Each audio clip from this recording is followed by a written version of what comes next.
Le 16 décembre 2017, des images de l'US Navy créent la sidération parmi la population américaine. Jusque-là classées secret défense, 3 vidéos d'objets volants non identifiés filmés par des F-18 sont révélées au public. Elles seront authentifiées par la Navy en novembre 2019. La première vidéo remonte à novembre 2004. Elle est filmée par une patrouille à proximité du porte-avions américain Nimitz. Sur ces images, un objet en forme de gélule effectue des manœuvres qui défient les lois de la physique. Ce sont les radars du navire de guerre USS Princeton qui confirment la présence de plusieurs objets ce jour-là. Une patrouille de F-18 est immédiatement envoyée sur place et filme l'un de ces objets volants non identifiés. Dans le jargon militaire et scientifique, on les appelle PAN, pour phénomènes aérospatiaux non identifiés. Dans le même temps, le très sérieux New York Times révèle l'existence d'un programme secret. Ce soir, CNN a appris que le Pentagone avait un programme de recherche secret sur les ovnis. Le programme s'appelait le Programme d'identification avancée des menaces aérospatiales, dirigé par l'officiel Luis Elizondo. Des dizaines de millions de dollars ont été alloués au programme par l'ancien leader de la majorité au Sénat, Harry Reid. À cette époque, j'étais le chef du Sénat et j'ai parlé au sénateur d'Hawaï, Daniel Inouye, et au sénateur de l'Alaska, Ted Stevens. Ils étaient tous deux représentants du comité des crédits. C'est lui qui détermine où les crédits pour la défense sont investis. Il contrôlait aussi ce qu'on appelle les fonds secrets, des lignes de budget noires qui n'apparaissent nulle part. C'était secret, c'était classifié. Et je leur ai demandé de se rencontrer dans une chambre sécurisée du Capitole. Là, je leur ai exposé les faits. Et je leur ai dit que je voulais qu'on dépense de l'argent pour essayer de comprendre de quoi il pouvait bien s'agir. Ces révélations sont reprises par tous les médias américains. La divulgation de l'existence d'un programme secret à 22 millions de dollars pour étudier les ovnis est prise très au sérieux. Alain Juillet est l'ancien directeur des renseignements des services secrets français, la DGSE. Le fait que ce soit un sénateur américain qui ait demandé, qui ait insisté pour qu'il y ait cette enquête, montre quand même que ça correspond à une vraie problématique. Néanmoins, les Américains, quand ils ont décidé, à la demande du sénateur de faire l'enquête, l'ont faite parce qu'il y avait déjà eu un certain nombre de problèmes sur lesquels les pilotes américains en particulier s'étaient interrogés, je dirais, et les pilotes et les autres, en voyant les images de ce qu'ils avaient pu regarder. Aux États-Unis, l'affaire fait grand bruit. Et David Fravor, pilote d'un des F-18 présent lors de l'affaire du Nimitz, témoigne sur CNN à une heure de grande écoute. Tout d'abord, ça n'avait pas d'aile, donc on a pensé que c'était un hélicoptère, mais il n'y avait pas de souffle du rotor sur l'eau, pas de rotor. C'était extrêmement abrupt, comme une balle de ping-pong qui rebondit sur un mur et change de direction. Et sa capacité de planer au-dessus de l'eau, puis de repartir à la verticale de 0 à plus de 12 000 pieds, puis d'accélérer en moins de 2 secondes et de disparaître, c'est quelque chose que je n'ai jamais vu de ma vie. Je crois, comme les autres témoins de ce phénomène, qui ont vu l'objet ce jour-là, qu'il s'agit de quelque chose qui ne vient pas de notre monde. Pour les experts, ce témoignage est hallucinant et légitime les vidéos. Jusqu'ici, les militaires se gardaient bien de donner leur avis. Quelque chose venait de changer aux États-Unis. L'armée des États-Unis a dit OK, on n'a plus besoin de garder tout cela secret. Donc, les pilotes peuvent rapporter ce type de phénomène sans avoir peur pour leur carrière. Dorénavant, ils peuvent rapporter cela à leurs supérieurs. Avant, ils ne pouvaient pas le faire. Mais les Américains ne sont pas les seuls à étudier le sujet de façon sérieuse. À travers le monde, de nombreux pays ont créé des organismes ou des programmes de recherche sur les phénomènes aérospatiaux non identifiés. En France, la commission Sigma 2 examine les cas les plus crédibles comme celui de l'affaire Nimitz. Donc on a essayé de reconstituer ce qui a été observé lors des exercices navals qui se déroulaient entre le Nimitz, Princeton, etc. Du 10 au 13 novembre 2004, un certain nombre d'observations répétitives d'écho-radars, 8 à 20, observés au-dessus des îles Catalina, sur une trajectoire sud, à 80 000 pieds et à peu près 100 nœuds. Donc 100 nœuds, c'est une vitesse qui est extrêmement basse pour un avion et qui plus est à des altitudes de ce niveau. Créé en 2013, Sigma 2 est constitué de pilotes de chasse, d'ingénieurs, de militaires et même d'astronautes, dont le français Jean-François Clairvoy. Pierre Bescon, lui, est l'ancien directeur du site de Kourou en Guyane, où sont lancées les fameuses fusées Ariane. Je ne suis pas du tout d'accord avec certains scientifiques, par exemple, qui disent « oh bon, tout ça c'est des bêtises ». Non, si on fait des observations qui sont avérées avec des gens qui ont l'habitude d'observer, comme les pilotes par exemple de chasse, qui voient des choses et c'est pas n'importe quoi ce qu'ils ont vu, si on ne comprend pas, on range l'information sur une étagère en attendant d'avoir une compréhension scientifique un peu meilleure de certains phénomènes physiques, en attendant de pouvoir travailler correctement sur le sujet. Mais on ne dit pas c'est des bêtises. De mon point de vue, ça n'a pas de sens. Quand on dit faut-il croire aux ovnis, aux phénomènes aérospatiaux identifiés, le sujet n'est pas là. Il y a des recherches qui se font sur le sujet. ECHO, donc, qui sont répartis de façon uniforme au nombre de 14 sur une distance d'à peu près 100 miles, avec des altitudes variant de 28 000 pieds jusqu'à 500 pieds. Et ces informations donc sont corrélées entre les différents radars. Sigma 2 travaille en étroite collaboration avec le très officiel Centre national des études spatiales français, le CNES. Et plus précisément l'une de ses branches, le GEPAN, groupe d'études et d'informations sur les phénomènes aérospatiaux non identifiés. Depuis plus de 40 ans, il tente d'élucider l'origine de certains ovnis.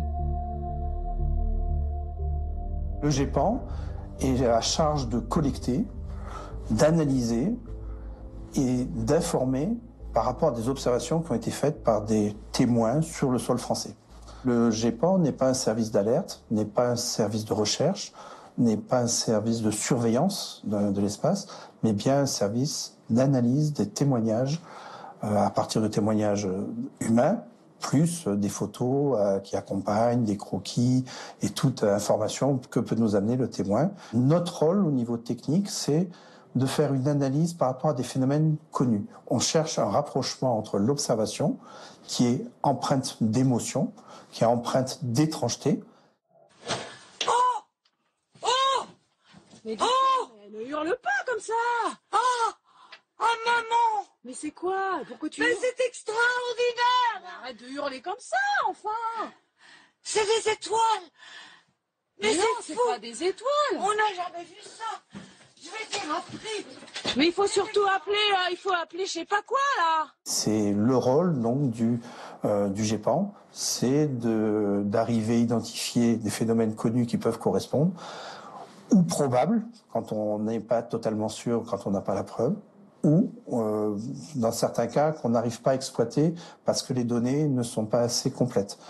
Et sinon, avec des données complètes ou une étrangeté mais qu'on n'a pas expliquée, on reste sur des cas inexpliqués.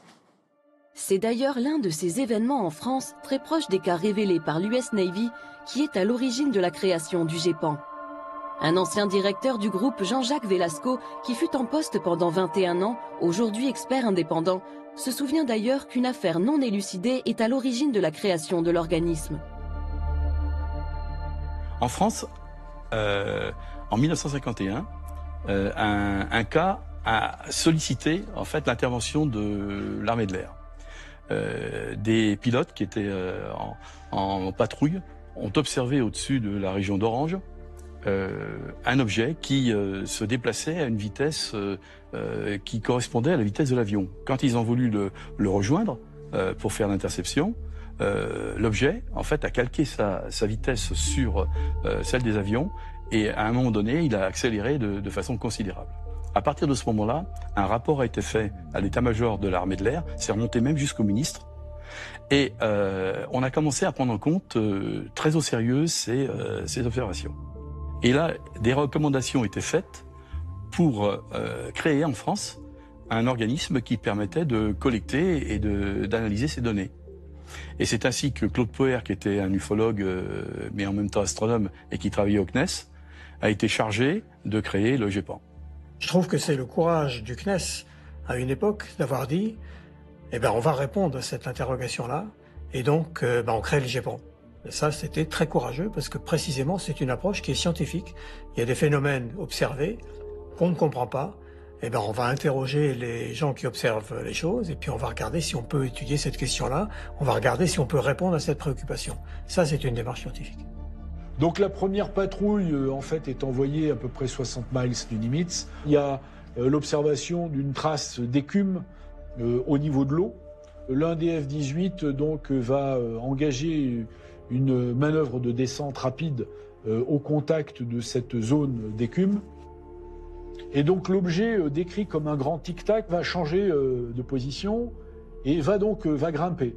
Donc voilà, il y a une manœuvre qui pourrait sembler intelligente.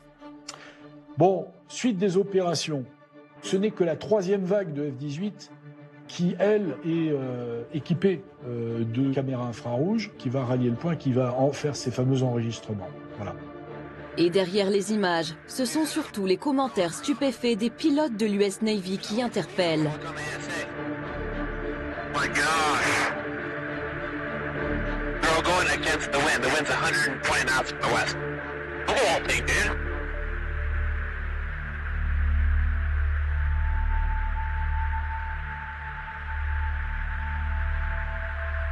That's not our LNS though, is it? It's not. It is LNS. Well, if there's like another thing, it's rotating. Là, on est dans quelque chose, c'est indiscutable, si vous voulez. Il y a le pilote qui l'a vu, il y a les caméras qui ont filmé, il y a le tour de contrôle qui a identifié aussi, mais il y a plein de choses. Là, il y a un problème. Un certain nombre de cas montrent à l'évidence qu'il y a une interaction vis-à-vis notamment des avions. Et ça, c'est tout à fait démontré. Quand vous prenez le nombre de cas aéronautiques à l'échelle mondiale, de cas officiellement recensés, vous êtes sur un chiffre de l'ordre de à peu près 2000 cas. Sur les 140 cas qui sont retenus, on a tout à fait les stéréotypes de ce qui est raconté depuis 1947, à savoir des objets qui ont des vitesses qui peuvent aller de 0 jusqu'à des vitesses de 10 000 et 20 000 km/h enregistrées par les radars, des accélérations absolument phénoménales, des trajectoires qui ne correspondent absolument pas à des trajectoires que pourraient faire des avions, à savoir tourner autour des avions, avoir des trajectoires avec à la verticale puis brutalement partir à l'horizontale. Parfois, ces objets non identifiés font preuve de comportements intelligents. Ils semblent tester les capacités des avions de chasse qui les poursuivent. En 1956, à une époque où aucune technologie n'est capable de dépasser 2000 km/h, des objets lumineux survolent à très haute vitesse la base militaire de Lake Nice en Angleterre. Les radars enregistrent des accélérations brutales jusqu'à 6000 km/h, puis des arrêts instantanés qu'aucun appareil terrestre n'est capable d'effectuer. L'un des objets lumineux finit par poursuivre un avion de chasse comme s'il voulait engager le combat.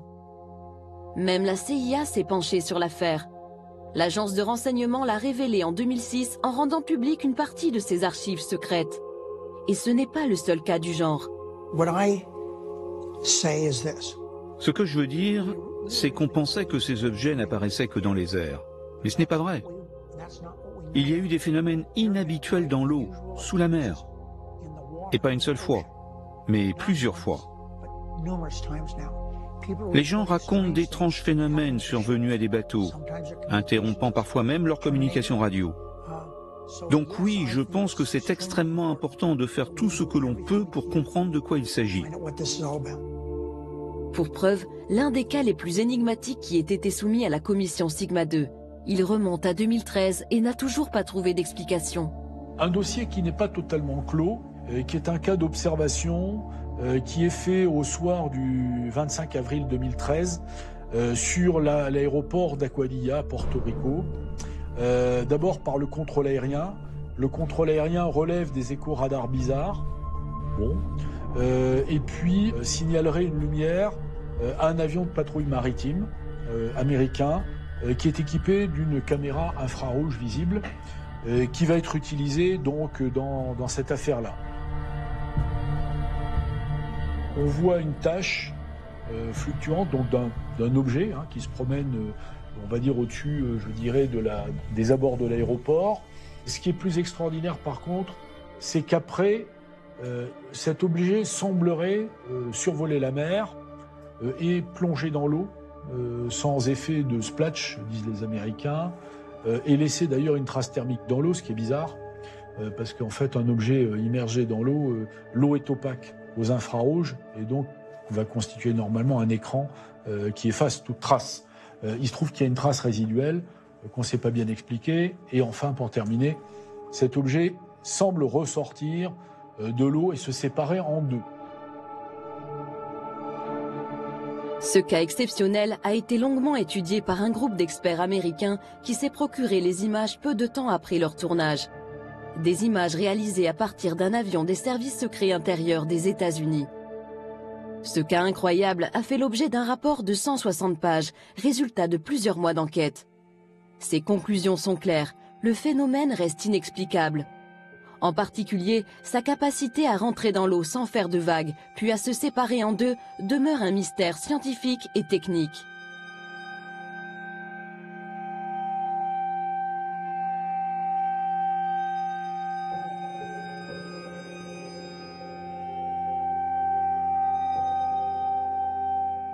Périodiquement, le ministère de l'Air, le Pentagone américain et les forces armées américaines s'intéressent aux objets non identifiés parce que régulièrement, il y a des alertes qui les font se poser des questions.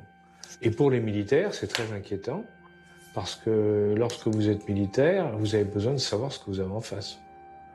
Donc si vous avez quelque chose que vous ne maîtrisez pas, que vous ne comprenez pas, alors, évidemment, il est logique qu'on essaie de comprendre, donc de lancer des commissions d'enquête et d'essayer de savoir ce qui a pu se passer dans les cas qui ont été observés. Et ces inquiétudes ne datent pas d'hier. Depuis la fin de la Seconde Guerre mondiale, les autorités américaines ont lancé plusieurs commissions d'enquête sur ces phénomènes. En particulier, le projet Blue Book, autrefois dirigé par le célèbre astronome Joseph Allen Hynek. Ce scientifique ne croyait pas aux ovnis. Mais au bout de plusieurs années d'études, il a fini par douter, et même par valider la réalité de ces phénomènes inexplicables. À cette époque, les forces armées américaines elles-mêmes sont déjà contraintes de communiquer sur ces affaires très spéciales. I am here to discuss the so-called flying saucers. The Air Force interest in this problem has been due to our feeling of an obligation to identify and analyze to the best of our ability anything in the air that may have the possibility of threat or menace to the United States. In pursuit of this obligation, since 1947, we have received and analyzed between 1,000 and 2,000 reports. However, there have been a certain percentage of this volume of reports that have been made by credible observers of relatively incredible things. It is this group of observations that we now are attempting to resolve. C'est aujourd'hui exactement la même préoccupation qui anime les autorités américaines. Rien n'a changé. Elles craignent pour la sécurité intérieure. Elles doivent protéger les populations d'une attaque potentielle. Comme dans les années 50, cette interrogation a motivé l'analyse des images filmées par l'US Navy ces dernières années. C'est même la raison d'être du fameux programme A-Type. Il y a eu beaucoup d'événements rapportés. Et la technologie embarquée à bord des avions s'est aujourd'hui beaucoup améliorée. Ils peuvent prendre des photos de ces phénomènes, et on a d'excellentes photos de ces objets. Sont-ils une menace? J'en sais rien. Mais je sais que nous ne pouvons pas juste détourner la tête et faire comme s'ils n'existaient pas, car ils existent.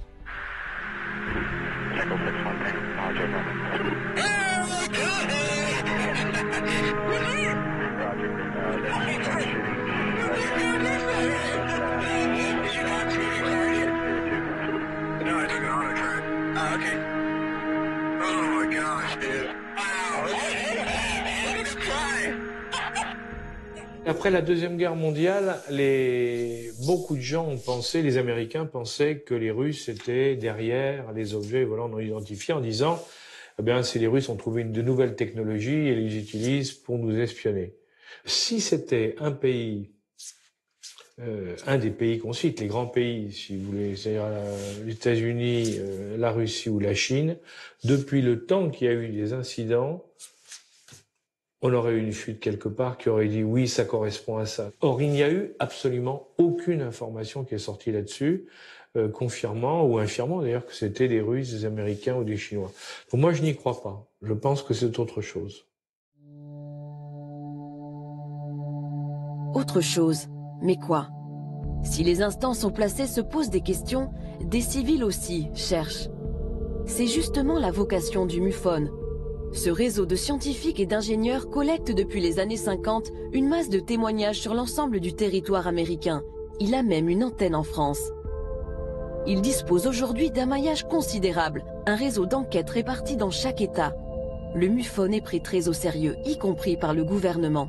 C'est même l'un de leurs rapports qui a suscité l'intérêt du sénateur Harry Reid et motivé la création du fameux programme ATIP. C'est en se basant sur les données du MUFON que cette information a été utilisée pour justifier au Congrès les fonds pour le programme ATIP. C'est ce qui a été révélé dans l'article en première page du New York Times le 16 décembre 2017 à propos des développements secrets du Pentagone liés aux ovnis. Ce sont les données du MUFON qui ont été utilisées pour justifier la mise en place de ce programme. 10 ans plus tard, quand l'histoire éclate en couverture du New York Times, c'est vraiment, selon moi, le début de la divulgation d'un vrai phénomène. Et c'est pourquoi les gens y prêtent vraiment attention. Divulgation. Le mot est lâché. Cette révélation est-elle involontaire ou organisée? En effet, depuis le 16 décembre 2017, des officiels militaires ou politiques font des apparitions régulières dans les médias. Opération de communication, ça c'est indéniable. On peut difficilement imaginer qu'aux États-Unis, des militaires, des anciens du Pentagone, etc., communiquent de façon totalement libre, débridée, sans qu'il y ait eu, je dirais, un certain cadrage. À partir du moment où vous avez une campagne de communication par des professionnels et qui explique effectivement ce genre de choses, le moins qu'on puisse dire, c'est qu'au minimum, c'est une sensibilisation de la population américaine. Au minimum. Hein. Ça peut être aussi la préparation à une nouvelle réalité, c'est-à-dire qu'un jour, on leur dise, ben oui, ça existe, et voilà comment c'est. On les aura préparés à ça. Imaginez simplement qu'on nous dise, ben écoutez, maintenant on est sûr de nous, on a la preuve que notre monde est également visité par d'autres mondes, où il y a des passages entre plusieurs mondes qui se font, autant vous dire que ça va quand même créer un vrai problème au niveau, ça va faire réfléchir beaucoup de monde, parce que ça veut dire qu'on rentre dans autre chose. Et une problématique où il y a effectivement, il y a des risques qu'on ne maîtrise absolument plus. A priori, ils sont gentils, mais on n'en sait rien, et de toute manière, on ne maîtrise rien. Alors donc là, donc ça veut dire qu'on est avec quelque chose qu'on ne maîtrise pas. Or, vous savez que l'être humain, et surtout aujourd'hui, déteste se trouver dans des situations où il ne maîtrise pas, il ne contrôle pas la situation. C'est visiblement ce que pensent aussi les experts américains du MUFON. Paul Hynek est très bien placé pour le savoir. Il est le fils du directeur du fameux programme Blue Book qui fut dirigé par Joseph Allen Hynek dans les années 50 et 60. Il baigne dans les rapports depuis son enfance. Il perçoit lui aussi une véritable rupture dans la politique de communication des autorités américaines. La divulgation de l'existence du programme ATIP, programme d'identification avancée des menaces aérospatiales, et la divulgation récente de ce que la marine a vu et a admis avoir vu sur une période de plus de 9 mois, tous les jours des ovnis, et ils ne peuvent pas les expliquer, et ils ont bien franchement besoin d'aide. Donc il me semble, et mon ami Richard Dolan est très convaincant dans ses présentations qui ont mené à ce qui pourrait être une grande divulgation. Il me semble, dans les activités récentes du gouvernement américain, que le gouvernement essaye d'habituer la population à la possibilité d'une grande révélation.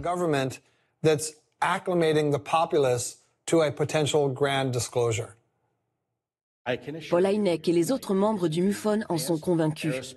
En 2018, ils ont même invité l'ancien directeur du programme ATIP, Luis Elizondo, qui est venu confirmer leur intuition. Je pense que la divulgation a déjà été faite. Je ne pense pas que cette révélation soit un événement, c'est un processus. Et ce processus a déjà commencé. Tout ça est vrai. C'est pour ça que 22 millions de dollars d'impôts ont été dépensés. Ça fait beaucoup. Mais à quoi ont vraiment servi ces 22 millions? Comment élucider le mystère de ces phénomènes aérospatiaux non identifiés? Quelles études précisément ont mené les Américains dans le cadre du programme ATIP? Ces travaux ont été essentiellement menés par Bigelow Aerospace, une société dirigée par Robert Bigelow, un homme d'affaires aux idées bien arrêtées qui est convaincu de l'existence de la vie extraterrestre. Je suis complètement convaincu, c'est simple. Croyez-vous que des ovnis sont venus sur Terre? Il y a une présence extraterrestre. Où exactement? C'est droit devant le nez des gens. Oh mon Dieu. Pourquoi le sénateur Reid a-t-il décidé de travailler avec Bigelow Aerospace? Un choix qui peut paraître surprenant et qui d'ailleurs lui fut reproché par certains. Il se justifie aujourd'hui. Je voulais dépenser cet argent et nous avions 22 millions de dollars. Mais on ne pouvait pas donner simplement l'argent directement à quelqu'un. Donc nous avons fait un appel d'offres auprès des sociétés intéressées. Bigelow a fait une proposition et l'armée américaine a trouvé qu'elle était la meilleure. C'est pourquoi il a eu le contrat. Il l'a eu pour plusieurs raisons. Tout d'abord, il était intéressé par ces objets depuis très longtemps. Et donc il a proposé des choses qu'aucun autre contractant ne pouvait proposer, ne serait-ce qu'en termes de bureaux et de technologie. Et il a fait une excellente proposition, et c'est pour cela qu'il a eu le contrat. Et je suis content que ce soit lui. Alors sur quel domaine la société Bigelow Aerospace a-t-elle travaillé? Sur ce document récemment déclassifié de la DIA, le département du renseignement militaire américain, on découvre les recherches menées par la firme. Au total, 38 sujets d'études très complexes qui concernent des technologies futuristes et non maîtrisées aujourd'hui. Par exemple, l'antigravitation, la propulsion nucléaire dans le spatial, la recherche des trous de verre permettant de pénétrer des univers parallèles, l'énergie négative ou encore la magnéto-hydrodynamique. Ce n'est pas un hasard si ces recherches de pointe ont été menées par Bigelow Aerospace. En 1995, avant même de fonder sa firme, Robert Bigelow crée le National Institute for Discovery Science dans le but d'élucider de nombreux mystères scientifiques, dont les ovnis. Il y investit des millions de dollars de sa fortune personnelle. C'est simple, pour les spécialistes, Robert Bigelow est un héros national. Robert Bigelow a dépensé plus d'argent que n'importe qui dans le monde, de son argent privé, pour financer des recherches sur les ovnis. D'après moi, c'est un héros au sein de la communauté ufologique. C'est un homme intéressé par les étoiles. Il a fondé Bigelow Aerospace à Las Vegas, qui construit des habitats gonflables pour l'espace. Je suis heureux de savoir qu'il a du succès, qu'il travaille avec la NASA, avec le programme spatial. Je le remercie pour le temps passé ensemble. Cela nous mène dans la bonne direction en termes de divulgation et je suis très enthousiaste. Au fil des années, des personnalités sérieuses et incontestables ont travaillé auprès de Bigelow. Le docteur John B. Alexander, pilier du laboratoire de recherche militaire de Los Alamos, ou encore Edgar Mitchell, le 6e homme à avoir marché sur la Lune. Et après des années d'études, leur verdict laisse sans voix.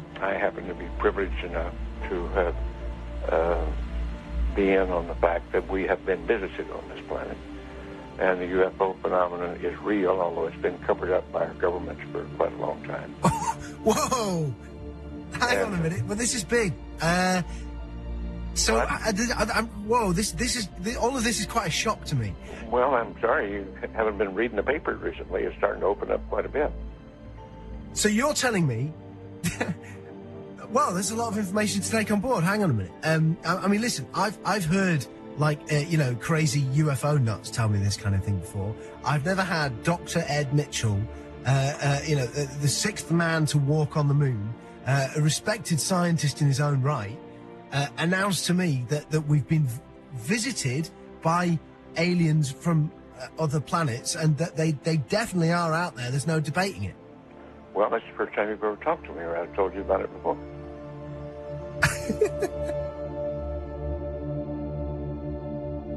Ces observations d'OVNI n'ont pas seulement lieu aux États-Unis. Certains dossiers, y compris en France, continuent de bousculer les certitudes des esprits les plus rationnels. Et nous poussent à nous poser sérieusement la question, sommes-nous visités par une intelligence non humaine ?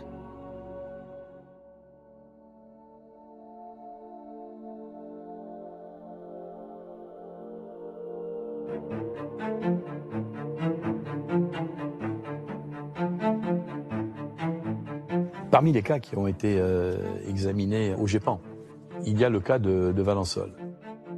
La rencontre rapprochée de Valensole est un cas extraordinaire, était un cas mondialement connu.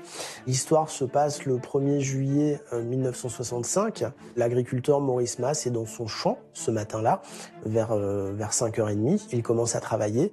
Il aperçoit des gens qui sont dans son champ de lavande et il pense qu'ils sont venus avec une voiture, à l'époque c'était une Dauphine, je crois, qui sont en train de faire fouiller dans ces lavandes. Et en s'en rapprochant, il se rendra compte que c'est pas du tout une voiture, que c'est un objet assez étonnant, mais surtout, il y a 2 entités de petite taille qui sont à côté du vaisseau et qui semblent faire des prélèvements de lavande. Et là, à sa grande surprise, il constate qu'il a affaire à des petits êtres qui se retournent, et l'un d'entre eux va sortir de sa poche une espèce de tube qui va le paralyser. La paralysie du témoin, c'est quelque chose de tout à fait curieux. Puisqu'en fait, il avait toute sa conscience, mais il était paralysé sur le plan musculaire. Et le vaisseau va partir immédiatement. Alors il a dit, je ne pouvais plus bouger, je ne pouvais plus faire un mouvement, mais j'étais bien. J'étais bien, mais je ne pouvais plus ni avancer, ni reculer, j'entendais tout, je voyais tout, mais je ne pouvais plus bouger. Alors on peut imaginer peut-être qu'elles l'ont immobilisé comme on immobiliserait une bête sauvage, sans vouloir de faire de mal, si jamais elle se rapprochait un peu plus de nous. Il a dit, et ça, pour moi, c'est une phrase que j'oublierai jamais, « Dans leurs yeux, je lisais de la bonté. » Dans leurs yeux, je lisais de la bonté. Et bien ça, pour moi, ça résume toute l'histoire. On n'invente pas quelque chose comme ça. Il rentre chez lui, et là, il va tomber dans un profond sommeil qui va durer plusieurs jours. Il dormait sans arrêt, il fallait que sa femme le réveille. Il fallait que son épouse dise « Maurice, réveille-toi, ça fait 10-12 heures que tu dors. » Alors ça ne s'invente pas non plus. Il ne pouvait plus garder une montre. Ou à l'avancer, ou à le reculer, ou... Voilà. Une montre, il ne pouvait plus s'en servir. Voilà. Ça ne lui servait plus parce que la montre n'était jamais à l'heure. Les gendarmes vont se rendre sur place. Ils vont constater qu'il y a une trace au sol. Il y a une trace qui est tout à fait particulière et qui est étonnante. Cette trace, elle consiste en un cylindre qui est creusé dans le sol, avec 3 trous obliques qui partent au fond. C'est lisse, comme s'il y avait un outil qui avait donc forgé ce sol. Et puis des traces de plot qui visiblement est en appui sur le sol. Il y avait un trou, donc, et dans lequel j'ai envoyé ma main sur à peu près une hauteur de 50 cm et qu'on pouvait dire qu'il y avait comme s'il y avait des griffes qui s'étaient comme une arrimage. C'est bien ça, hein, dire bon là. Et là, tu vois ici, là, de ce côté, il y avait les amandiers là. Ouais. Et derrière les amandiers, je me souviens bien, il y avait une vigne. Ouais. Il y avait des amandiers à l'époque qui étaient plantés en rang d'oignons. Et selon la trajectoire d'envol de ce qu'on pouvait appeler l'engin, la partie gauche des amandiers était jaunie comme par une forte chaleur. Alors c'était surprenant parce que d'un côté de l'amandier c'était vert et de l'autre côté c'était jaune. Il faut savoir que pendant 10 ans, il n'a plus rien poussé. Il a replanté de la lavande, il a replanté du blé. Pendant 10 ans, sur ce petit morceau, c'est pas parce que c'était pas quelque chose d'immense, hein. Donc il n'a plus rien poussé. Ça lui est tombé dessus. Il n'aurait jamais rien dit à son meilleur ami. Peut-être que l'histoire se serait arrêtée là, quoi. Il aurait emporté avec lui. C'est la presse qui est arrivée, puis la presse locale, puis la presse régionale, puis nationale et internationale. Et à partir de ce moment-là, le monde entier est arrivé. Le petit village de Valensole est en émoi depuis 48 heures avec l'apparition d'une soucoupe volante. Je me trouve au Café des Sports de ce charmant petit village. Il fait très chaud, les joueurs de belote s'en donnent à cœur joie. Dites-moi, messieurs, le principal témoin de l'affaire, M. Masse, est parti en vacances. Est-ce que quelqu'un pourrait me raconter quelque chose? Est-ce qu'il y a quelqu'un qui a vu ou à qui on a raconté quelque chose? Allez, monsieur Moisson. Le patron de l'établissement, M. Moisson. C'est aujourd'hui... M. Masson est aujourd'hui la vedette du village. Vous fûtes en quelque sorte le confesseur de M. Masse qui était dans son champ lorsqu'est apparue cette soucoupe volante. Alors racontez-nous. Ça, la matinée, Maurice Masse est venu, c'était un ami, et il m'a raconté qu'il avait vu un engin se poser dans son champ. Et oui. Il m'a dit de ne pas en parler, vu qu'il serait peut-être embêté. Ou... Et vous avez pu garder le secret combien de temps? Jusqu'au lendemain. Et le lendemain... Le matin, tout le monde, enfin, on a un peu parlé et tout le monde, provençal est venu. Tous les journaux de la région tous les journaux de la région sont venus, voilà. Gens s'est posé là-dessus. Les empreintes sont très visibles. Sont très visibles, oui. Et ce n'est pas quelque chose qui peut être fait par des amateurs? Non, par aucun appareil connu, je ne crois pas. Est-ce que M. Mas est une personne qui s'amuse à faire des blagues de temps en temps? Non, moi, là j'ai eu l'impression que vraiment il a dit la vérité parce que vraiment il était un peu émotionné de l'engin qu'il avait vu. Hein. Cette affaire, elle a suscité beaucoup de réactions. Il y a même par exemple le professeur Yves Rocard, qui était quand même académicien, et qui s'en est occupé. Il y a beaucoup de gens qui ont, à l'époque, qui ont parlé de cette enquête. Mais ce qui est intéressant, c'est que au GEPAN, on avait les 3 rapports de Jean Hermery. Le GEPAN classe aussitôt ce dossier stupéfiant parmi les cas les plus inexplicables qui lui ont été soumis. Même le père de la bombe atomique française, Yves Rocard, se penche longuement sur l'affaire. Et justement, le nucléaire semblerait avoir un lien très étroit avec le phénomène. Les tests nucléaires, il faut le savoir, c'est quelque chose quand même qui est effrayant, parce que 540 bombes nucléaires ou thermonucléaires qui ont été balancées dans l'atmosphère, c'est énorme. Et ça correspond, dans la période entre 1960 et 1961, à une explosion tous les 3 jours, faite par les Américains ou les Soviétiques.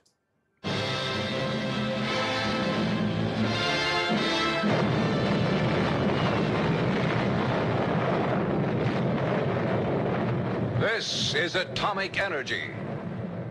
Dès 1949, il y a déjà des indices selon lesquels il se passait des choses tout à fait surprenantes en termes de localisation de ces phénomènes. Les sites stratégiques nucléaires en particulier étaient survolés.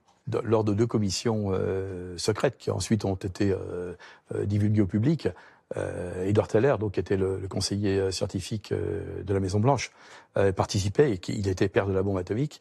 Il expliquait qu'il y avait des survols des sites nucléaires, en particulier Oak Ridge, où on fabriquait le plutonium, les bases de lancement, White Sands, Sandia, Roswell, où il y avait les bombardiers atomiques qui partaient, enfin bref, tout un ensemble d'éléments qui montraient qu'il y avait des survols. In True magazine, Commander Robert McLaughlin, a Navy-guided missiles expert, told of flying saucers detected by radar over White Sands, New Mexico.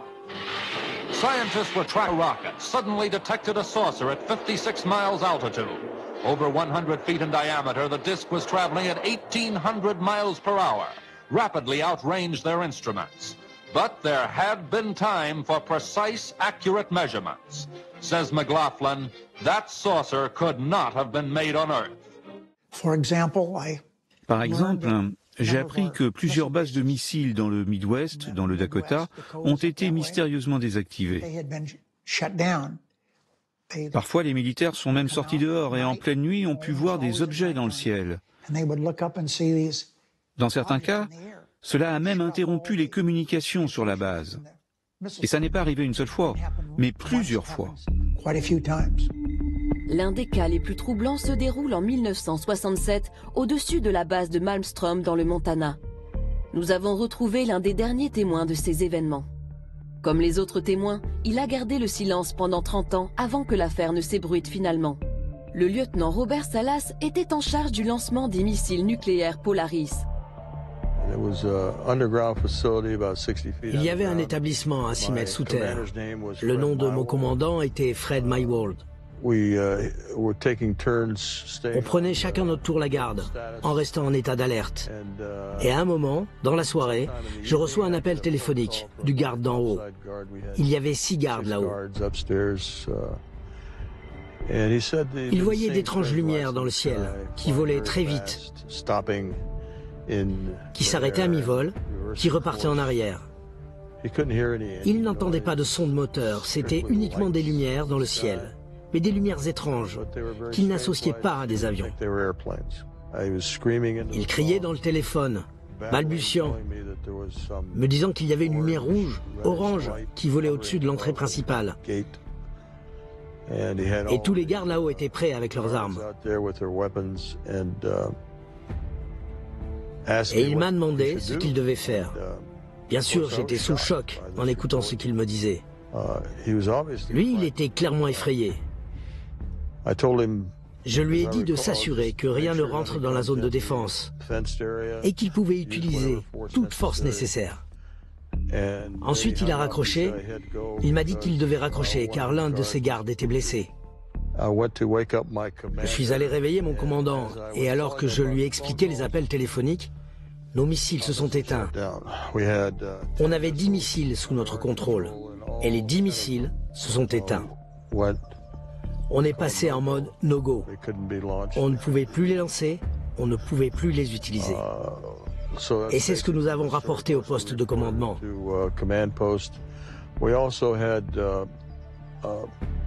On a aussi eu des alertes lumineuses qui indiquaient qu'il y avait eu des incursions dans les silos de lancement qui étaient situés à environ 1 mile de nous. Donc j'ai envoyé des gardes là-bas pour vérifier la sécurité de ces installations et ils ont vu d'autres ovnis qui survolaient le site. Quand vous superposez les lancements, enfin les tests dans l'atmosphère, avec les cas d'OVNI, vous vous apercevez que vous avez une similitude au niveau des courbes, avec un décalage de 2 ans. C'est très curieux. Alors je ne peux pas l'expliquer, hein, simplement je constate que les 2 courbes ont la même forme et qu'elles correspondent en fait à chaque fois à des tests nucléaires. Certains vont même beaucoup plus loin et n'hésitent pas à parler officiellement d'extraterrestres en mission commandée. Paul Hellyer a été pendant 3 ans le ministre de la Défense du Canada. Pendant la guerre froide en 1961, il y a eu environ 15 ovnis en formation qui ont volé de la Russie vers l'Europe et le commandant suprême des Alliés était très inquiet. Et dans les 2 camps, on était prêt à déclencher l'arme nucléaire. Et puis les ovnis ont changé de direction pour retourner vers le pôle Nord. Donc ils ont décidé de faire une enquête qui a duré 3 ans et ils ont découvert qu'au moins 4 espèces différentes d'extraterrestres ont visité la Terre depuis des milliers d'années. Donc nous avons une longue histoire avec les ovnis. Et il y a eu une augmentation de leur activité depuis des dizaines d'années, depuis que nous avons inventé en fait la bombe atomique. Ils sont très inquiets sur le fait que nous pourrions l'utiliser à nouveau parce que l'ensemble du cosmos est connecté et cela ne nous affecte pas seulement nous, mais d'autres entités dans le cosmos. Et ils ont très peur qu'on puisse être suffisamment stupide pour utiliser à nouveau les armes nucléaires et ce serait très mauvais pour nous, mais pour eux également. Lui, il dit clairement, les extraterrestres existent, ils sont là, ils sont venus nous empêcher, etc. Moi, j'en suis pas là. Je dis simplement qu'il y a des phénomènes, des objets qui sont contrôlés et qui nous mettent en face d'un certain nombre de choses. Est-ce que c'est un signal? Je dirais simplement sur le plan scientifique, pour que les choses soient très claires. Nous, on est capable aujourd'hui, avec des satellites, de détecter des explosions de supernovas qui se trouvent à des dizaines d'années-lumière. Pourquoi une civilisation qui serait plus en avance que nous n'aurait pas la capacité de détecter des explosions nucléaires qui se produisent sur Terre? Parce que l'explosion nucléaire, elle est dans le spectre électromagnétique, elle comporte tous les éléments du spectre électromagnétique. Ça va dans tout le domaine du spectre des micro-ondes, en passant par les ultraviolets et les infrarouges. Donc par conséquent, ce signal qui est un signal artificiel, il peut être détecté de très loin. Et est-ce que ce serait en relation, effectivement, avec le fait qu'il y a eu énormément d'observations qui ont été faites au-dessus des sites nucléaires? La question demeure.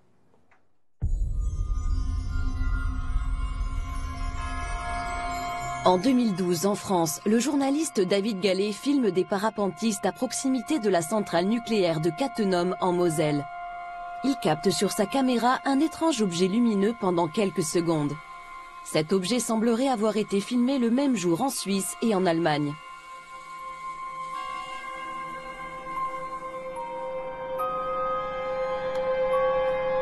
Qu'est-ce que c'est que ce truc?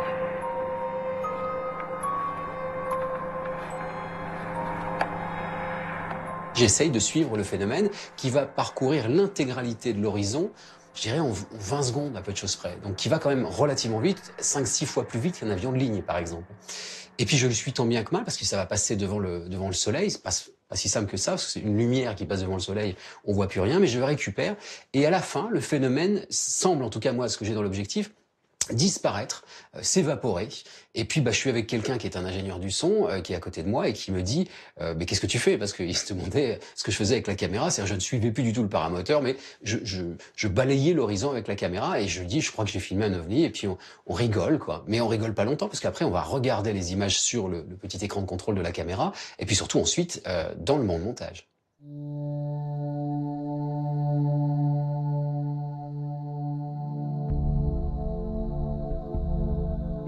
Toujours en France, Michael Vaillant, expert data consultant auprès du GEPAN depuis plus de 12 ans, fait clairement le lien entre apparition d'ovnis et survol d'installations civiles et militaires en France dans une étude qu'il a publiée sous l'égide de l'Université de Toulouse. On a travaillé avec le laboratoire de mathématiques de Toulouse. On a fait une étude mathématique en 2015 qui a permis de montrer qu'il y avait une significativité statistique importante entre la répartition des phénomènes inexpliqués et les centrales nucléaires, mais aussi avec les sites pollués. Alors on peut s'interroger effectivement sur la nature de l'intelligence qui est responsable de ces observations, s'il y a une intelligence, parce que ça peut être encore une fois des phénomènes naturels, hein. Et s'il y a une intelligence, elle peut être peut-être endogène, peut-être exogène. Toutes les pistes sont ouvertes évidemment. Quand on dit endogène, c'est au sens, ça peut être terrestre, ça peut être une surveillance par des pays étrangers qui s'intéressent par exemple à l'état de nos technologies, de nos sites nucléaires. Et peut-être exotique, peut-être une surveillance. On peut entendre par exotique des intelligences que l'on n'a pas identifiées mais qui peuvent être sur Terre, des groupes. On peut imaginer effectivement des extraterrestres si on voulait. C'est probablement l'hypothèse la plus extrême à ce stade. Et on peut s'interroger dans ce cas-là aussi, pourquoi il y aurait des intelligences extraterrestres qui viendraient observer comme ça des sites nucléaires ou des sites pollués. C'est assez, a priori, ce serait assez étrange et savoureux. Que ce soit pour surveiller les humains qui jouent avec le feu nucléaire ou pour toute autre raison, ils sont désormais de plus en plus nombreux, politiques, ingénieurs, chercheurs, à oser parler clairement d'une intelligence non humaine. Je ne peux pas parler au nom du gouvernement, je n'en fais plus partie. Mais aujourd'hui, ma conviction personnelle, c'est qu'il y a de nombreuses preuves qui montrent que nous pourrions ne pas être seuls, quoi que cela veuille dire. Il y a beaucoup de nouveaux cas qui arrivent tous les mois. Il n'y a pas de doute à ce sujet. Les pilotes voient des choses, les marins voient des choses en mer, de nouveaux cas arrivent tout le temps.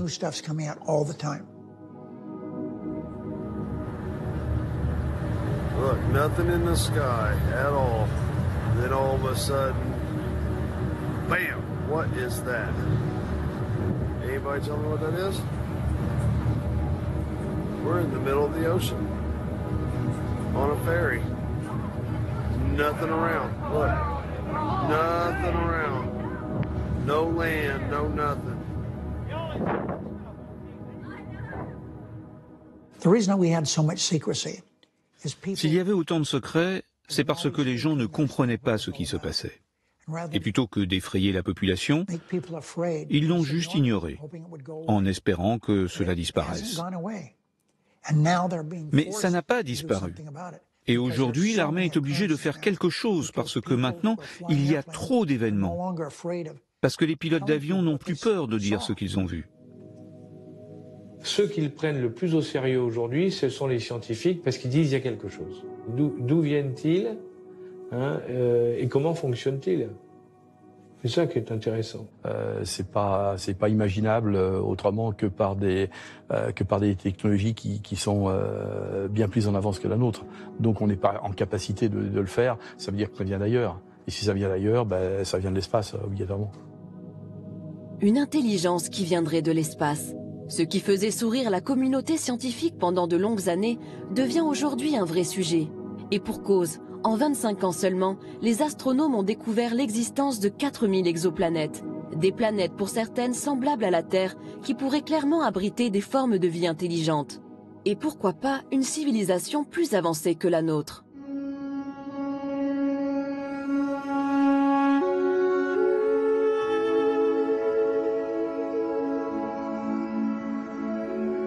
Avi Loeb est le directeur du département d'astrophysique de la prestigieuse université d'Harvard. Il est aussi le patron de 2 instituts sur les mathématiques et les trous noirs qui rassemblent de nombreux physiciens, astronomes et mathématiciens. Autant dire que c'est l'un des chercheurs les plus sérieux et respectés au monde dans son domaine. Or, avec ses équipes, il a étudié l'un des phénomènes les plus surprenants jamais observés dans l'espace proche, l'arrivée d'un objet interstellaire non identifié au comportement unique et sidérant. Son nom, Oumuamua, qui signifie en hawaïen le messager. Oumuamua a été découvert le 19 octobre 2017. C'est le premier objet que nous avons identifié près de la Terre et qui provient de l'extérieur du système solaire. Il était évident qu'il n'était pas tiré par le Soleil, parce qu'il allait trop rapidement près de la Terre. Au départ, les astronomes ont pensé que c'était un rocher, un astéroïde, peut-être une comète. Donc on ne l'a surveillé que pendant une semaine. Ensuite, nous avons compris qu'il avait d'étranges propriétés. Il tournait sur lui-même, par exemple, toutes les 8 heures. Sa luminosité était 10 fois plus forte. Cela veut dire que sa place dans le ciel change d'un facteur de 10. Tout ce que l'on voit, c'est la lumière réfléchie. L'objet est donc 10 fois plus long que large. C'est une forme bien plus extrême que beaucoup d'objets que nous avons vus dans le système solaire. Le mois suivant, les astronomes l'ont observé un peu plus, sans y prêter trop attention. Et au mois de janvier, elle était trop mince pour être observée. Mais les observations prises plus tôt ont été analysées. Et là, on a réalisé qu'en fait, Oumuamua a dévié d'une orbite qui est orientée seulement par la gravité du Soleil. Il y a eu une force supplémentaire qui l'a poussé loin du Soleil. Cela aurait pu être le résultat d'un dégazage, comme on le voit avec les comètes, quand la glace à la surface de la comète s'évapore à cause de l'illumination de la lumière du Soleil. Mais dans le cas de Oumuamua, nous n'avions aucune preuve de l'existence d'une queue de comète. Il n'y avait pas de gaz autour de l'objet. Et il y avait très peu de limites. Et donc, c'est très déroutant. Qu'est-ce qui lui donne cette poussée supplémentaire? Dans un article scientifique que nous avons écrit, nous avons suggéré que peut-être cette poussée est donnée par la lumière du Soleil. Et pour que la lumière du Soleil puisse se réfléchir sur un objet et lui donner une poussée suffisante, l'objet doit être très fin, moins d'1 millimètre d'épaisseur, comme une voile sur un voilier qui serait poussée par le vent.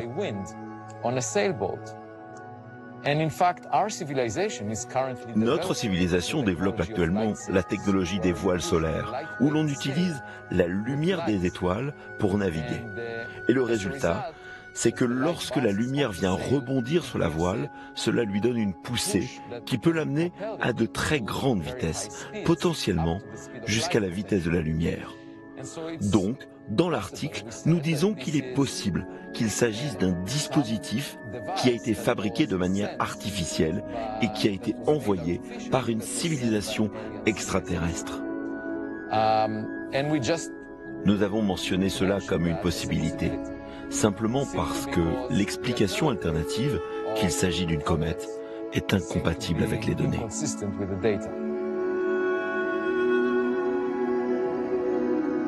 Si la voile solaire d'Avi Loeb reste une hypothèse très exotique mais probable, les technologies qui pourraient expliquer les performances inouïes de ces objets inspirent les scientifiques, les militaires et les firmes privées. Alors, y a-t-il derrière ces programmes de recherche une véritable course pour les technologies de demain?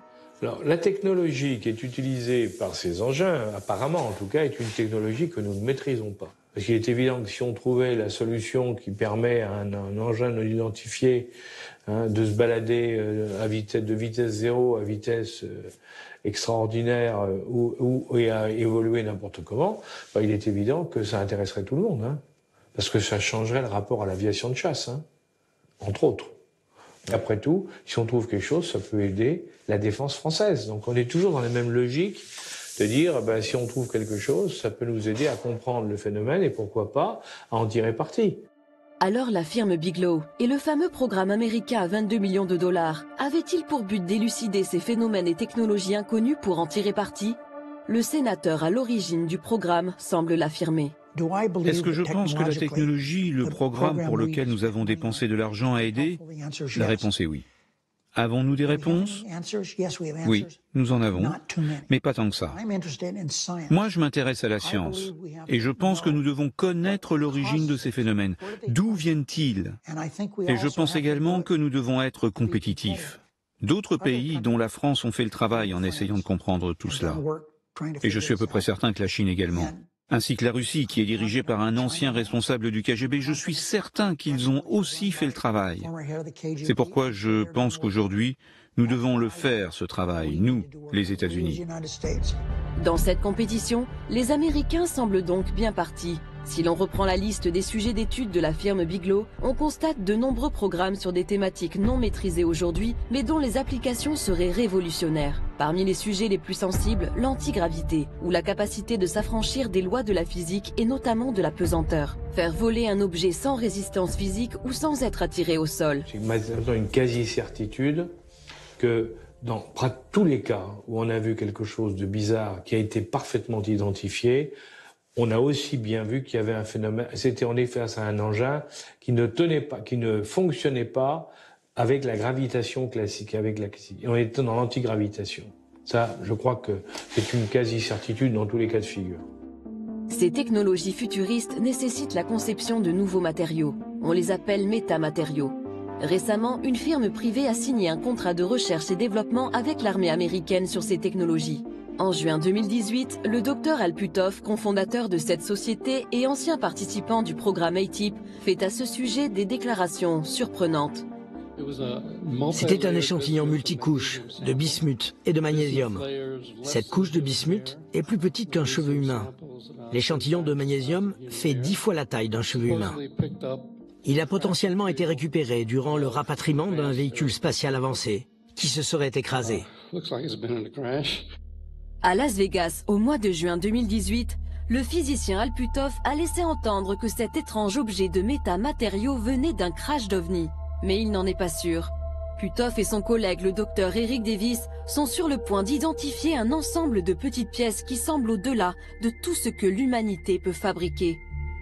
Cet échantillon a été créé par des couches plus fines que des microns, via un processus inconnu sur Terre et dans un but que nous pouvons seulement supposer. Aucune preuve a été trouvée que quelqu'un ait déjà créé quelque chose comme ça. Quand on en parle à des gens du domaine de la création de matériaux, ils disent qu'ils ne savent pas pourquoi quelqu'un voudrait créer quelque chose comme ça. Il n'est donc plus seulement question de comprendre l'origine des ovnis, mais bien d'en tirer parti. Ces métamatériaux présenteraient ainsi des propriétés exceptionnelles qui pourraient s'avérer très utiles et très rentables. Ils ont des métamatériaux. J'ai vu les photos. J'en ai parlé avec eux. Ils essaient de comprendre comment ça fonctionne. Il semblerait que si l'on envoie une fréquence dans ces matériaux, ils l'évitent. Enfin, c'est ce que l'on m'a dit. Je ne l'ai pas vu, je ne connais pas les détails, mais ils essayent de comprendre exactement comment ils ont été fabriqués. C'est un matériel créé avec du bismuth et c'est stratifié. Donc, c'est nouveau pour nous. Et on essaye de comprendre comment cela fonctionne. Ces savoir-faire pourraient aussi nous permettre de résoudre l'équation écologique et lutter contre le réchauffement climatique. L'énergie et le système de propulsion sont tout de suite deux choses. Parce qu'il semble y avoir ce potentiel alléchant d'énergie illimitée, gratuite, sans impact écologique qu'on pourrait se procurer. Que ce soit l'antigravité ou quelque chose même au-delà de la propulsion photonique, la téléportation ou quelque chose comme ça. Donc nous pourrions maîtriser l'univers physique comme on ne peut même pas l'imaginer aujourd'hui. Cela nous propulserait au-delà des combustibles fossiles, de l'énergie solaire et de l'énergie nucléaire vers une énergie illimitée et abondante pour tous, ce qui peut faire des choses loin au-delà de ce que nous pouvons faire maintenant. Maîtriser de nouvelles technologies, apporter des solutions écologiques radicales, de véritables défis pour tous les gouvernements, mais aussi un enjeu pour l'humanité.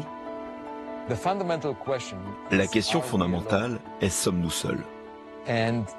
Et la seconde question, si nous ne sommes pas seuls, sommes-nous les gars les plus intelligents du coin? Il pourrait y avoir des civilisations qui sont beaucoup plus avancées que nous.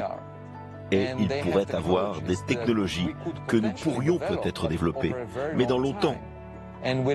Si on établit des contacts, ou on voit des preuves de ces civilisations, ce sera un choc pour nous. Ce serait comme un homme des cavernes qui regarde un téléphone portable et essaie de l'interpréter comme un caillou. Une civilisation technologiquement très avancée, c'est presque l'équivalent de Dieu. Elle peut faire des choses qu'on ne peut même pas imaginer. Nous pourrions apprendre beaucoup d'une telle rencontre. Nous pourrions aussi développer une certaine modestie, parce que pour le moment, nous pensons que nous sommes les plus intelligents. Et en fait, dans l'histoire de l'humanité, nous pensions que nous étions au centre de l'univers physique, que le Soleil tournait autour de la Terre. Et nous avons fini par réaliser que nous ne sommes pas le centre de l'univers physique. La Terre tourne autour du Soleil. Le Soleil tourne autour du centre de la Voie lactée. Et la Voie lactée se déplace d'une façon aléatoire dans l'univers qui est plein de galaxies similaires. Donc nous n'avons pas de statut spécial dans l'univers. Mais beaucoup de scientifiques préfèrent encore croire que nous sommes au centre de l'univers biologique, de l'univers vivant, que la vie est unique sur Terre et en particulier, la vie intelligente est unique sur Terre. Et je pense que la façon dont nous pouvons être plus modestes, c'est en rassemblant des preuves de ce qui se passe là-haut. De l'infiniment grand à l'infiniment petit. Du visible à l'invisible, l'univers est encore pétri de mystères. Mais si l'hypothèse d'une intelligence non humaine venue d'autres planètes est la plus souvent avancée, d'autres théories émergent mêlant espace-temps ou univers parallèles. Philippe Guillemant est un ingénieur physicien au CNRS. Il a consacré sa vie à l'intelligence artificielle et à la physique théorique.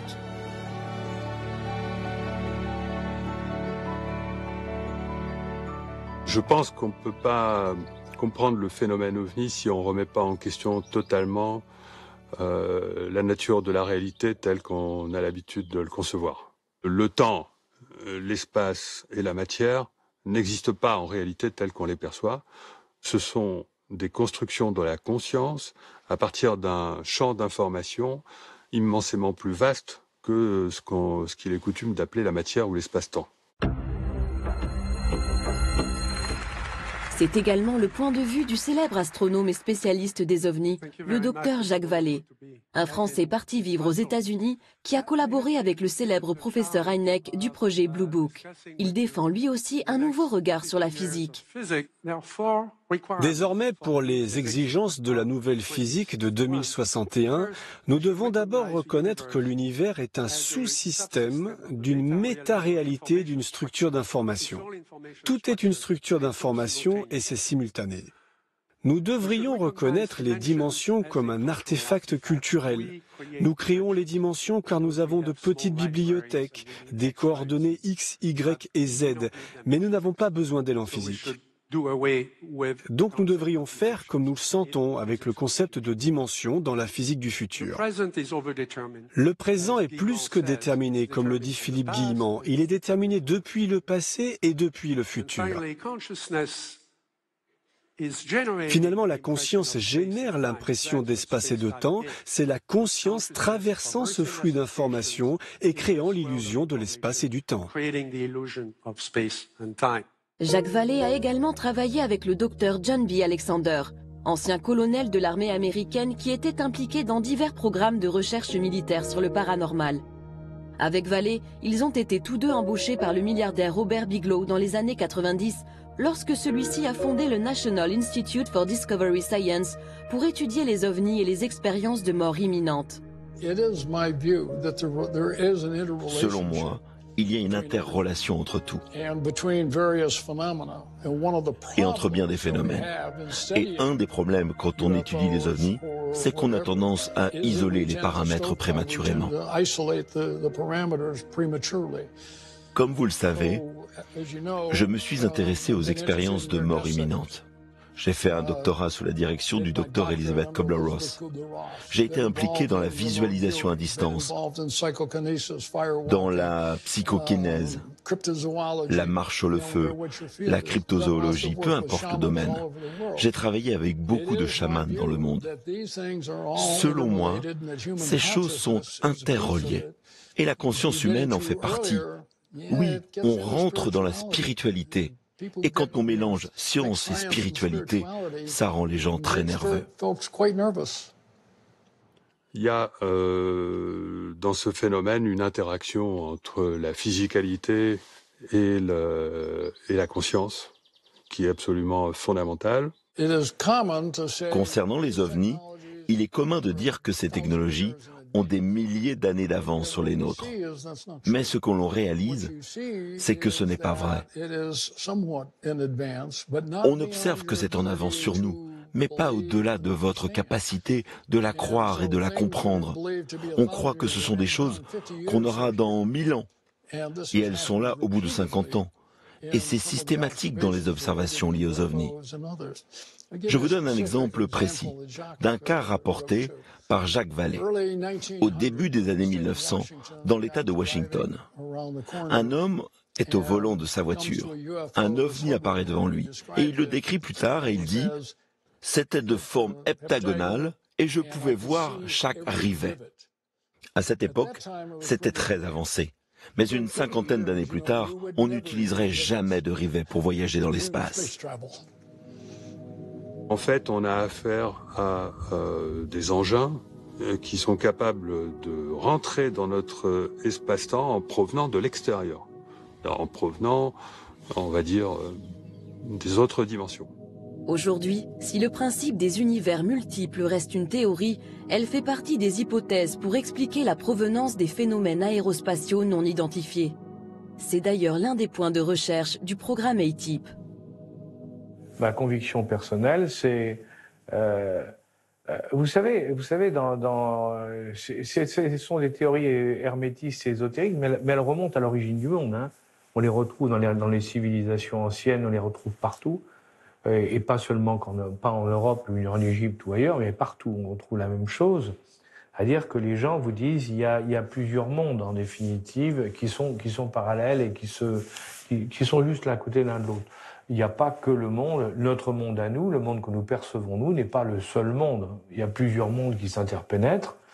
Après tout, c'est aussi la possibilité d'être quelque chose qui sort d'un autre monde et qui interpénètre le nôtre à un moment donné et pour un moment très court. Ça, c'est parfaitement possible. Si cette réalité existe, pourrons-nous l'appréhender concrètement? Entrer en contact avec une éventuelle intelligence venue d'ailleurs? Michael Vaillant a travaillé sur les différentes vagues d'observation des ovnis dans le passé. Ces vagues d'observation n'ont pas été très nombreuses dans l'histoire récente de l'homme. Elles ont commencé après la guerre. Elles ont eu lieu sur de grandes régions du globe, à l'échelle des États-Unis par exemple, ou de l'Europe. Pendant quelques jours, semaines, des centaines d'observateurs ont pu rapporter des observations de phénomènes inexpliqués, alors que d'ordinaire, on va avoir, par exemple à l'échelle de la France, un phénomène tous les 2 jours. C'est déjà beaucoup, mais dans ces cas-là, c'est sans commune mesure. Jacques Vallée et d'autres scientifiques ont proposé ce qu'ils appellent une théorie du contrôle, c'est-à-dire que ce serait peut-être des intelligences extérieures qui seraient à l'origine de ces phénomènes, qui contrôleraient l'organisation de ces vagues. Et il y avait derrière cette idée de théorie du contrôle, l'idée d'une théorie de l'apprentissage. Peut-être que le phénomène apprend à l'homme sa présence. C'était un peu l'idée. Il y a des méthodes qu'on appelle méthodes d'apprentissage espacées dans le temps, qui vous permettent de réaliser un apprentissage, effectivement, à l'échelle d'un individu, pas d'une société, et qui vont vous permettre d'économiser l'énergie et le temps que vous allez passer pour apprendre une notion.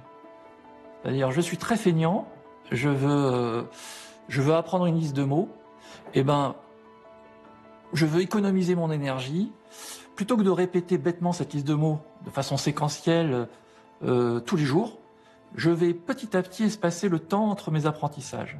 Et ça suit, à ce moment-là, une loi de puissance, qui est une loi qu'on mesure à l'échelle de l'homme, qui en général est une loi en puissance de 2. C'est-à-dire le temps qui va augmenter de façon à doubler à chaque fois qu'on va vouloir refaire un apprentissage. 1, 2, 4, 8, 16, 32, etc. Et on observe ce schéma, dans certaines de ces vagues d'observation, c'est-à-dire que certaines de ces vagues d'observation sont très précisément reliées par une loi en puissance de 2,04, même précisément. Et cette précision est si importante qu'on peut se poser la question de est-ce que on peut donner une date sur la prochaine des vagues. Voilà. Et la prochaine, en l'occurrence, puisqu'on attend, il ne se passe plus grand-chose aujourd'hui, nous mènerait en octobre 2035. C'est pas tout de suite, mais c'est pas non plus dans très longtemps. On est là sur un domaine qui est très très compliqué, qui est rejeté bien sûr, par les gens, les apôtres du progrès, je dirais mathématique et cartésien, mais est-ce qu'on n'aura pas des surprises dans le futur? Ça, c'est autre chose. Si les autorités américaines ont encore des choses à révéler, qu'elles le fassent, parce que je pense que les gens sont peut-être prêts à recevoir cette information. Je pense sans aucune hésitation que les recherches scientifiques sur ces objets volants non identifiés sont vraiment bonnes pour l'humanité. Pas seulement pour les États-Unis, mais pour le monde entier. Je pense que s'il n'en tenait qu'à moi, ce que je ferais avec les autres pays travaillant là-dessus, eh bien, c'est de se rencontrer, de partager les informations.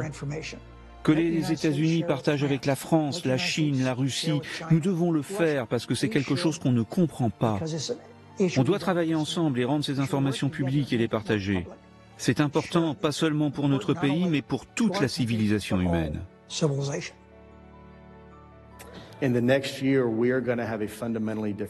Dans l'année à venir, nous aurons une conversation fondamentalement différente de celle que nous avons aujourd'hui.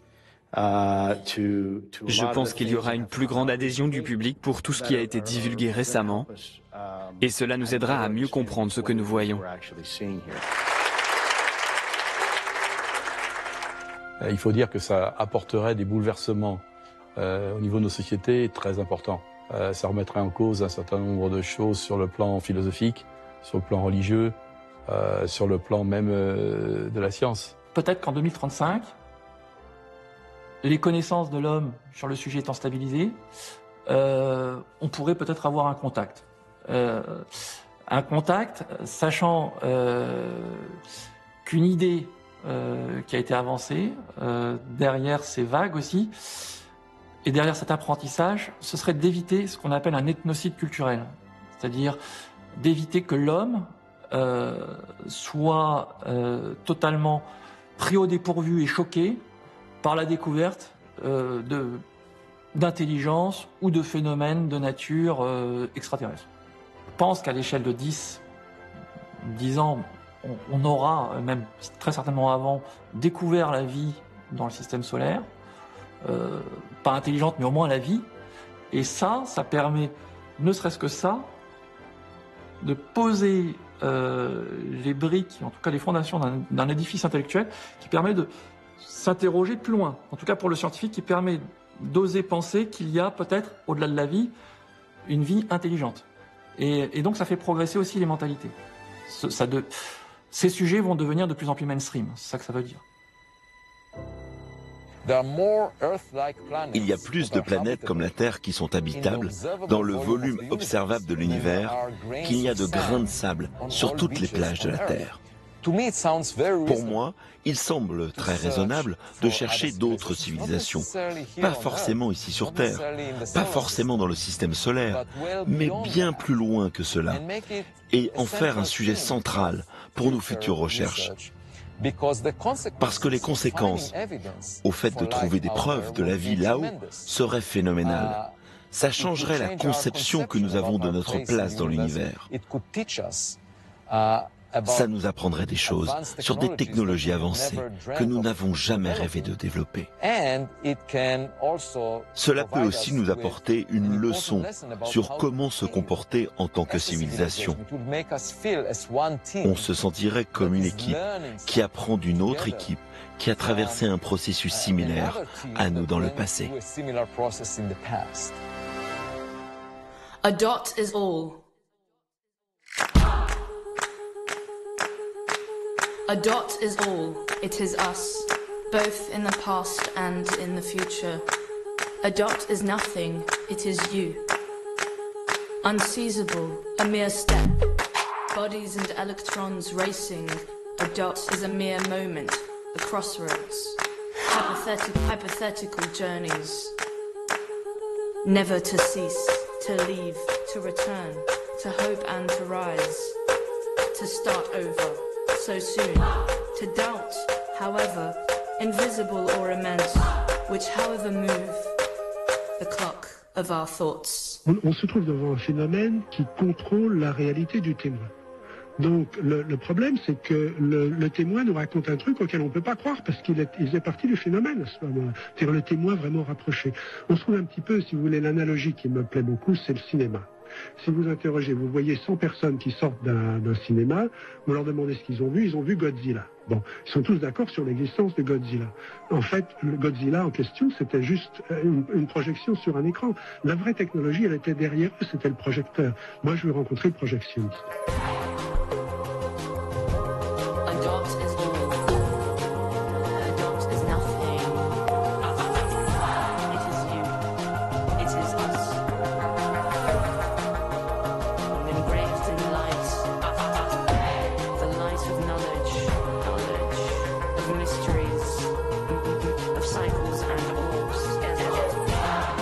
Invisible or